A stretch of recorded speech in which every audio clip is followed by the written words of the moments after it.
the Logan Power Show. Welcome, everybody. The Logan Power Show. The Logan Power Show. The Logan Power Show. He is phenomenal. The Logan Power Show. He's here to empower you and impact The Logan Power Show. Hello, everybody, and welcome to the Logan Power Show. That is powerful. That's phenomenal.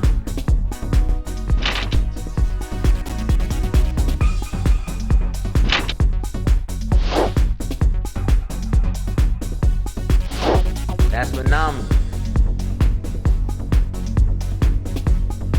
The Logan Power Show. Hey everybody, welcome to the Logan Power Show. It's me, your host, Calvin Logan, live here at The Point. Yep, The Point, Harvest Point Church here in North Charleston, South Carolina. Well, hey, I got two people here that are fighting for the people that want to make a difference in these United States and across the world. I got me to my left, Miss Anastatia. How you doing? Wonderful, thank you. Thank you. And to my right, my man, Dr. John Goodman. How you doing, sir? How you doing today? How's everything? Things well. Good. We're going ladies first. Miss Anastatia Kitchen, tell us more about yourself and what in your project that you have going on right now. Okay, well, I am here from Charleston, from the Chuck, as they say, and I'm a Gullah Geechee individual. I haven't always identified myself as Gullah Geechee. I was kind of ashamed of my culture at one point. It took me leaving home and coming back to really appreciate it. And I kind of did the typical thing, went to school, after school, decided to go out on my own and was living in North Carolina for a while. Fell in love with someone and we moved in together. Things didn't quite go our way, but we ended up with a beautiful child. During the time of our relationship, we had a really rough point, so I lost myself and just fell into a really hard depression. But when my child was born, she pretty much gave me the inspiration and motivation to change and reminded me that there is unconditional love that comes from someplace. So I just got to a point where I literally hopped in my car, had my baby, and what I had on my back, came back home and came back to family I hadn't even seen or talked to in years. Gotcha. And didn't know what I was going to walk into. Now, it hasn't been picture perfect, but since I've done that, I made a commitment to myself to do better for my child and myself. And I had dreams that I really wanted to fulfill. So I became a full-time entrepreneur. I do a little bit of everything. I'm a life coach, I'm an author. I now have an after-school program that we're working on here at The Point. And I also decided what was really important to me as I went through my struggle with depression is that I realized I wasn't the only one doing that. So I actually built what I call Driven. It's a women's support network. And it's just a space to help support women in their endeavors. Those who economically don't have what it takes to become an entrepreneur, show them that there are resources. And you know what, you don't have to pay me a monthly fee. I'll share with you the knowledge that I know. We can create like a sisterhood together, and I'll share resources that I have. I don't own anybody or anything, and you know, when we have special events, that's our way of raising money. But otherwise, I just say, hey, you know, you're not alone. This is where I have, and you know, we'll share. I connect with you, you connect with me, and we kind of go like that, back and forth. And I've also, in the midst of that, I've always been very active in the community. And especially here, when I came back home, it was a serious wake-up call. There's a lot going on that I was unaware of. You know, I've heard you speak about gentrification. That's a huge issue. And there's just so much going on, you know, here in the city. Even a lot of slumlords here in the city. And I didn't know, I had no clue, you know? Sure. I had no idea that we were really at the top of the charts for domestic violence and at the bottom for literacy. So I said, you know, something has to change. And after Mother Emanuel, Walter Scott, all these individuals, these things that have been happening, you know, we've been fighting a lot about, you know, racism and attacking from the outside. Okay. But I thought about it and said, you know what, how can we fight on the outside when we got so much on the inside we got to fight for? We got to heal. You know, I look at it as if we're bleeding from the inside. Gotcha. And I don't care how much bandages you put on. You know, you can do whatever you can to make it pretty on the outside, but when you're bleeding inside, you're dying. Yes. And until you stop that, you will cease to exist. So I started a project called Stop the Bleeding, Start the Healing. And we pretty much go into the community. work with the people in the community, do whatever we can to service the community, whether it's providing a workshop, going to somebody's house and saying, hey, do you need some help? Do you need some time? You want me to clean your yard? Whatever it takes. And we have events. I have one coming up on the 24th. Okay. And it's going to be using the power of art to heal. Sure. So I'm really excited about those things, and just I feel like God brought me back here for a reason. And I'm going to go, and I bring my daughter with me every step of the way. Sometimes she'll look at me and be like, Mama, come on now. And she's just 2 going on 20. 2 going on 20, gotcha. she's been my right-hand man and really helps me stay focused. Well, it's a blessing to see that you are driven. Definitely, the Logan Power Show is willing to bring those women that are entrepreneurs onto our show, that is our platform, so that people get a better understanding of how you're making a difference and stop the bleeding. We got so much things going on just across the United States. If it's Chicago, where a lot of my family's from, Los Angeles, Charleston, North Charleston, where young people are dying on a daily rate. Absolutely. And the part that I heard this one thing, it's more males. You don't see a lot of females. Like the guys are going like it's a fast food restaurant, and until we stop this situation, we're gonna have a problem when it talks about in the classroom, is there a boy in the class anymore? Right. Is it gonna be a balance between the two? But definitely, let's hold on that one thought. Let's talk to Mr. Goodman here, Dr. Goodman, sir. We go way back. Yeah. Dr. Goodman and I, we went to the same church, City Refuge Ministry. Shout out to Bishop Hezekiah Roden Prophets, Dorothy Roden in Denmark, South Carolina. He has a great testimony. He's starting a project. Let people know about what you got going on, sir, so that people can know you better as a person and what you have going on, sir. Well, appreciate that, Calvin. On August 15th, my 16-year-old son passed as a result of head trauma from an ATV accident.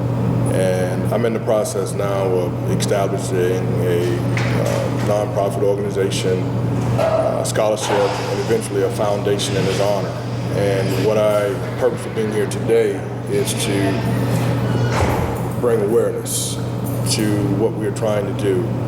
So we're looking to increase dollars so that we can offer scholarships to 2 local high schools where he had a direct impact on individuals there for the upcoming graduating class and the subsequent years following.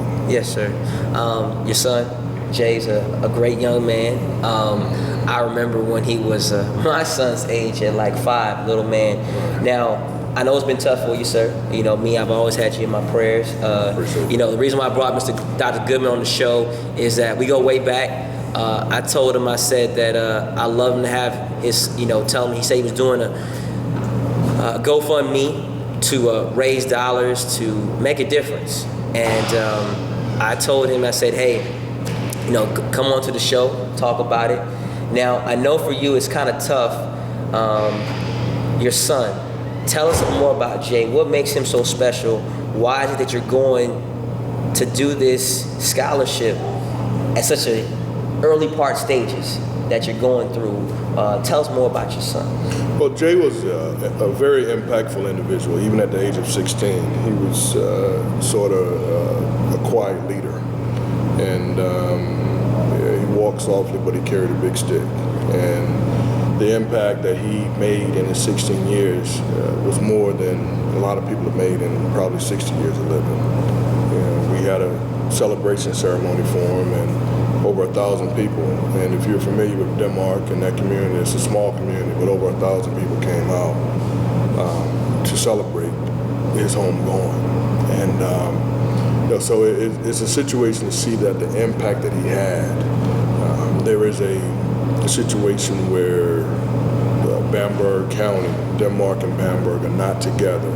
But for that instant of time, he was able to bring both communities together. And both communities are still in mourning as a result of his loss, my loss. And I just want to keep his legacy going. Yes, sir. I want to keep him at the forefront of everybody. Well, he sounds, I know for certain Jay was a great young man the time that I've known him. I didn't get that chance to know as much in the teenage years, but for what you talk about, you and you and his mother have done a great job raising him. I know your mother, the teacher, Miss Loretta Goodman, I call her the doctor now. So yes, the other doctor we know. She was always big into helping people. Right. And you've always had a big heart. Your son had a big heart, and that's the reason why I know that you're doing this, because you have a big heart for young people. That's correct. And so that's why I both had you here on the show to bring you together, because, we got to stop the bleeding and start the healing. And, he's right here on faith. Let me know, ladies and gentlemen, he's a big praying man. Like I said, we call him Shaq in church, okay? But he has a strong faith. Right. And that's why I got him here on the show. Definitely the information for both people on the screen. For people that want to make a difference, get in contact with these individuals, because they can make an impact that can overstand anything that you're going through. And as you're looking upon them, they are a faith people. But let's go to Miss Anastatia for you're doing this project for the Driven and Stop the Bleeding. What are some of the stories you had? Because I know that your focus now is North Charleston and Charleston will Stop the Bleeding. What do you want to see change with your project?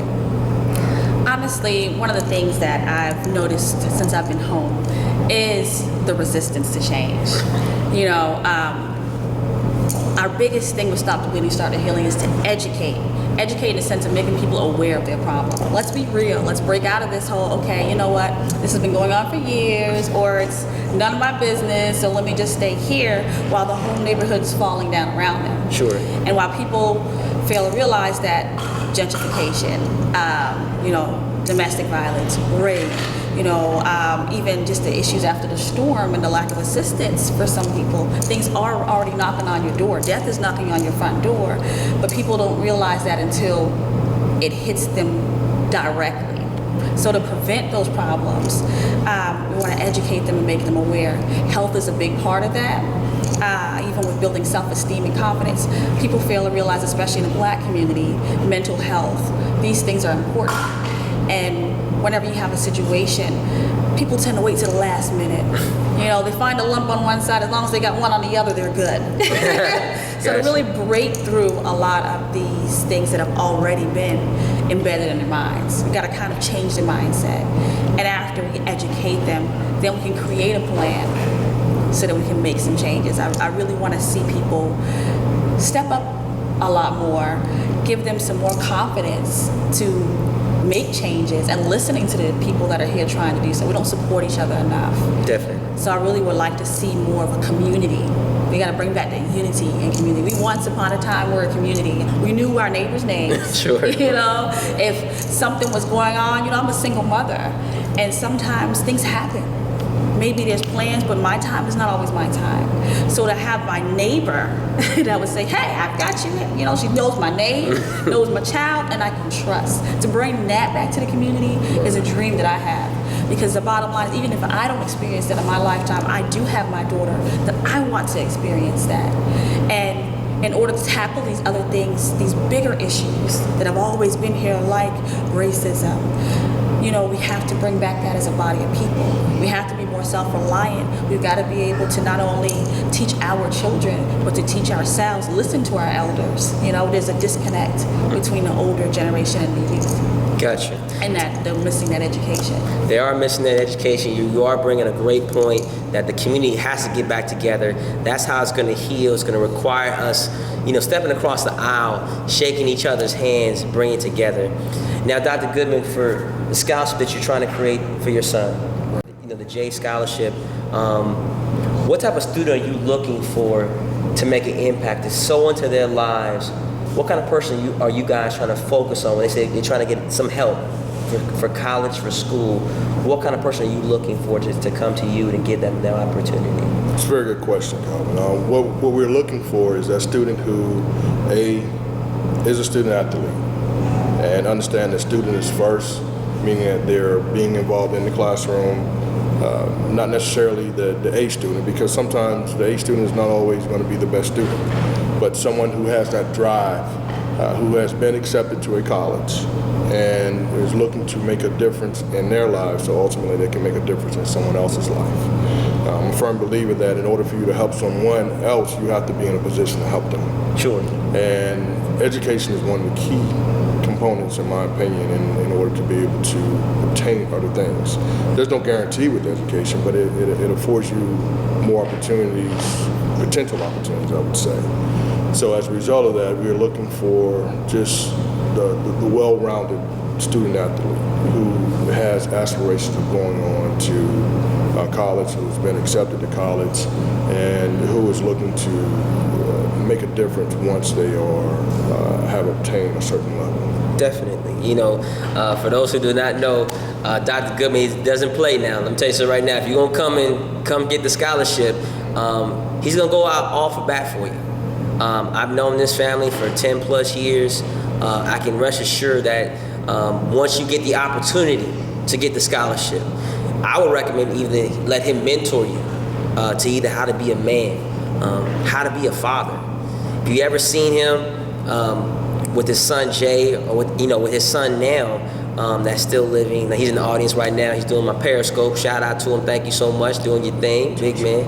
Joshua, big man.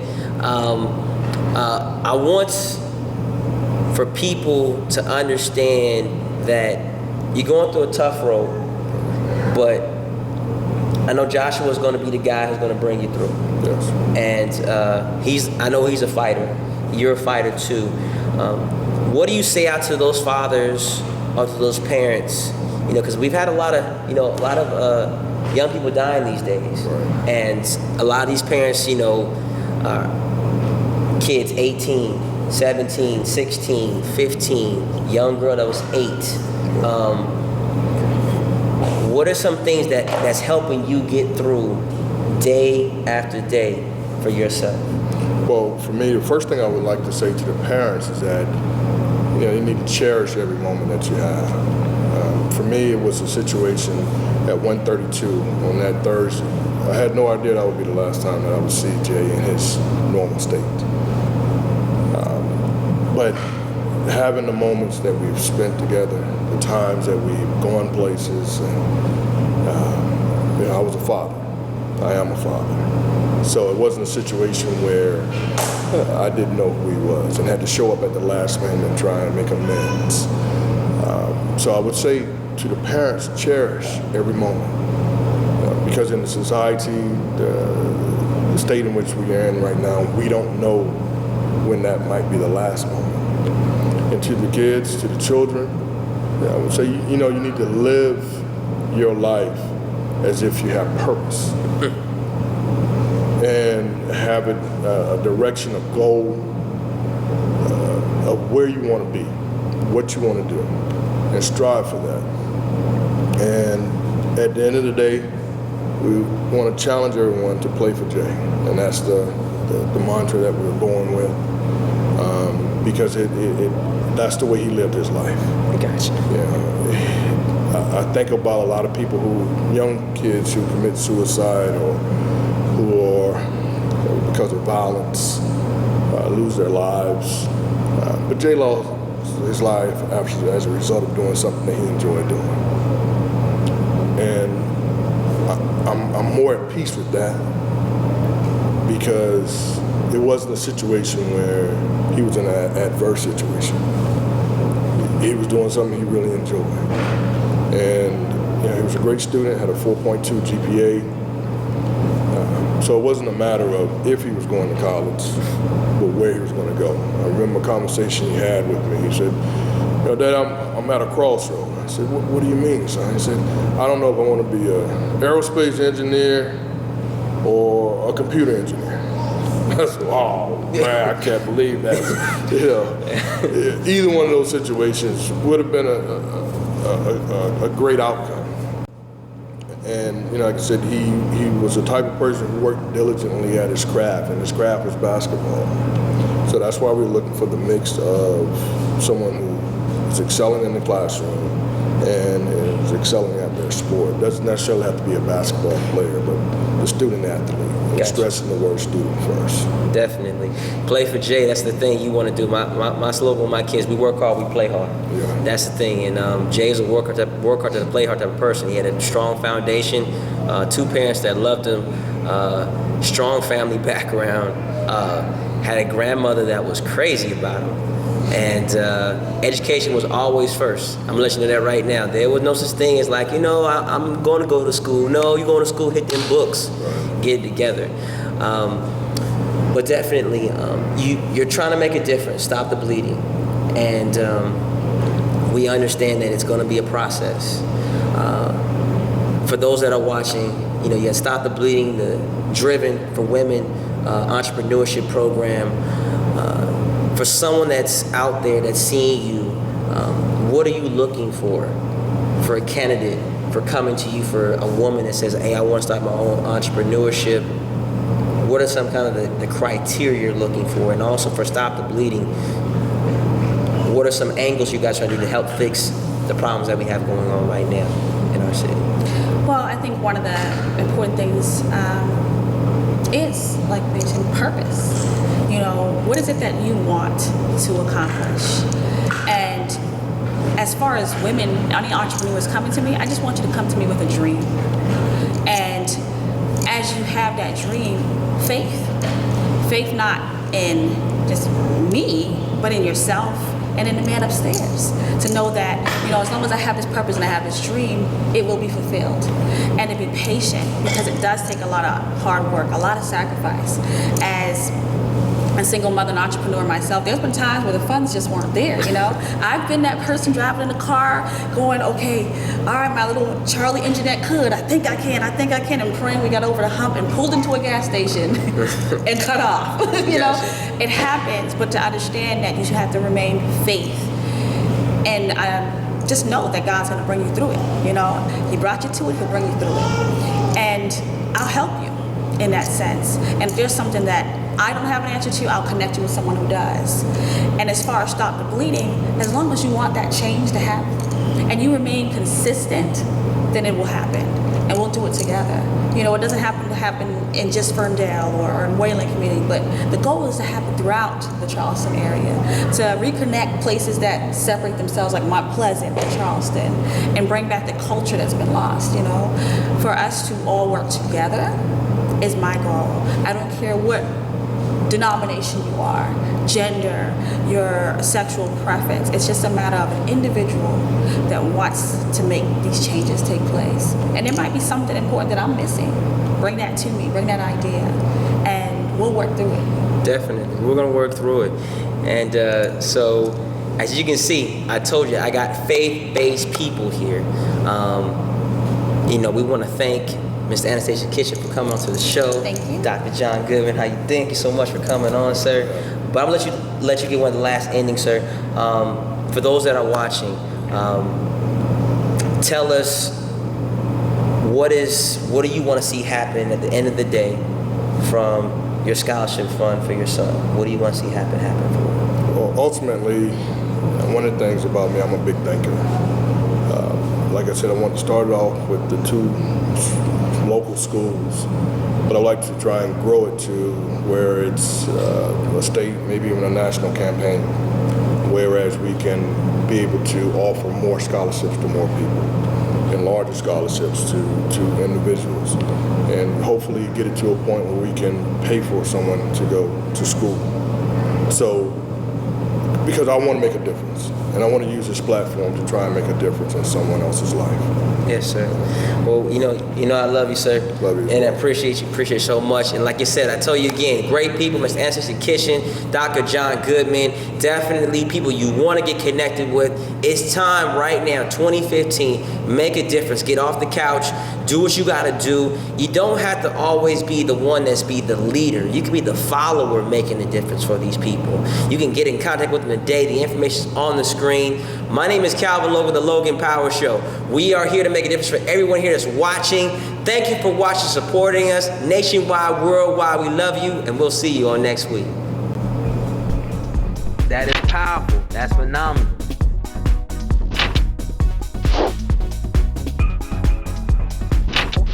That is powerful.